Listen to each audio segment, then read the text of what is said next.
أثار ثاني تحرك جزائري رسمي الذي تمثل في تصريحات أحمد عطاف وزير خارجية الجارة الشرقية للمملكة حول جدل عقارات سفارة الجزائر بالرباط.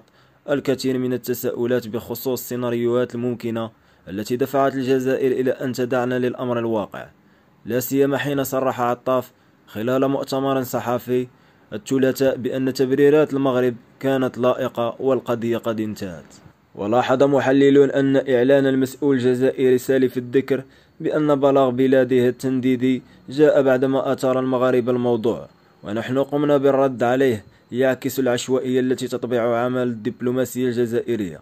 تريد أن تضع المغرب وجهة لرمي السهام، وهو ما فشل بتسريب مراسلات المغرب للجزائر حول الموضوع، معتبرا أن التحرك الجديد لا يمكن أن يمحي الرغبة التي انطلق منها البيان في البداية، وهي تشويه سمعة المغرب فيما يتعلق بالعمل الدبلوماسي.